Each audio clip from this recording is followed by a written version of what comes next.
श्री कृष्ण को श्राप से मुक्ति दिलाने के लिए सुदामा ने अपने ऊपर वो श्राप ले लिया था कि निर्धन होने के बावजूद भी सुदामा ब्रह्मज्ञानी थे। तो उस वृद्ध महिला ने एक ही श्राप दिया कि जो भी इस चनों को सेवन करेगा वह हमेशा के लिए निर्धन हो जाएगा। नमस्कार, D5 चैनल हिंदी के प्रोग्राम धर्म धरोहर संस्कृति में आप सभी दर्शकों का बहुत बहुत स्वागत है। इस प्रोग्राम में हम धर्म धरोहर और संस्कृति से जुड़ी जानकारी देते हैं जिनके की साक्ष्य आज भी मौजूद हैं। आज हम आपको बताने वाले हैं कि कैसे श्री कृष्ण को श्राप से मुक्ति दिलाने के लिए सुदामा ने अपने ऊपर वो श्राप ले लिया था। उस श्राप के कारण सुदामा ने पूरा जीवन निर्धनता में व्यतीत किया। वैसे तो हम सभी जानते हैं कि कृष्ण और सुदामा की मित्रता बहुत ही अनूठी थी। उनके बीच आपसी प्यार था, उनके बीच आपसी जो संबंध था वो इतना प्रगाढ़ था कि उसके बारे में कुछ भी कहना बहुत कम होगा। मैम, इसमें मैं आपको बीच में रोक रहा हूँ। बिल्कुल सही कहा कि भगवान श्री कृष्ण चाहे भगवान विष्णु जी के अवतार थे और धरती पर मानस रूप में प्रकट हुए, अवतरित हुए, सब कुछ जानते हुए भी वह सुदामा के बारे में अनजान ही बन के दिखाया उन्होंने।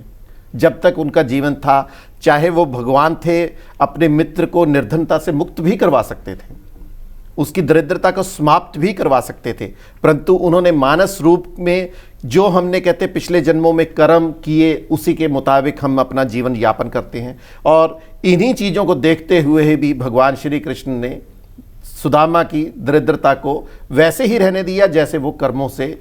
और एक खास बात कि निर्धन होने के बावजूद भी सुदामा ब्रह्मज्ञानी थे और जन्मजात ब्रह्मज्ञानी, जो एक अचंभे से कम नहीं है। सुदामा और कृष्ण जिन्होंने गुरु संदीपन के आश्रम में शिक्षा ग्रहण करी थी, यानी कि गुरुकुल में वो लोग साथ पढ़े थे, उनके साथ बलराम भी थे।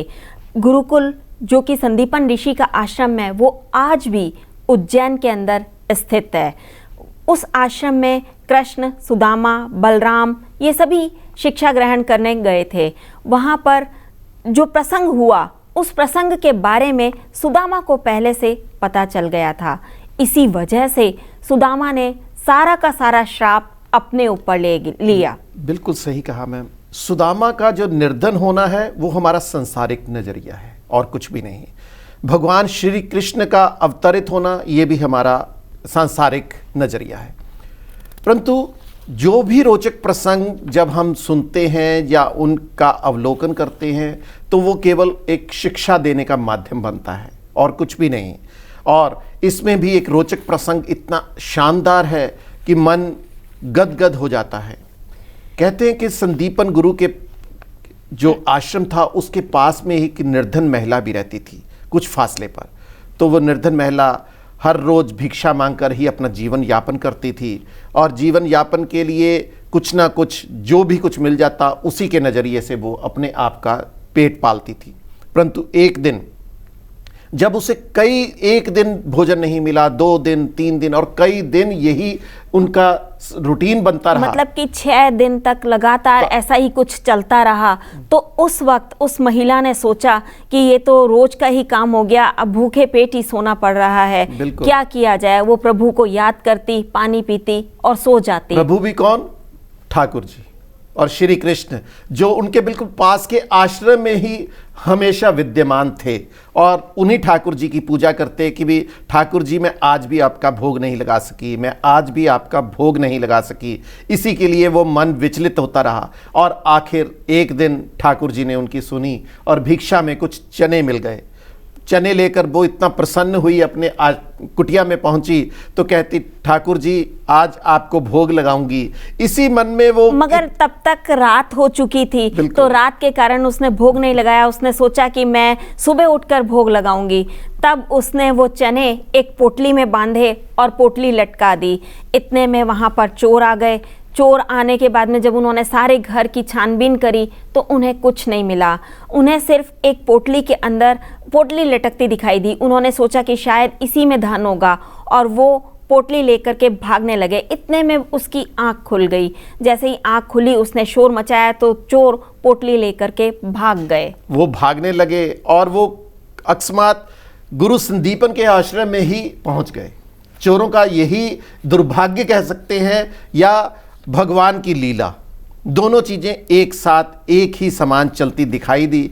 और जब महिला पीछे से चोर चोर की आवाज़ करती जा रही थी तो वो आश्रम में गुरु संदीपन के छुप गए।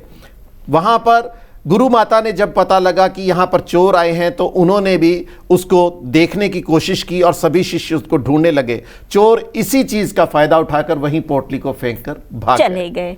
और जैसे ही चोरों ने वो पोटली वहाँ फेंकी तो वो चने सारे बिखर गए।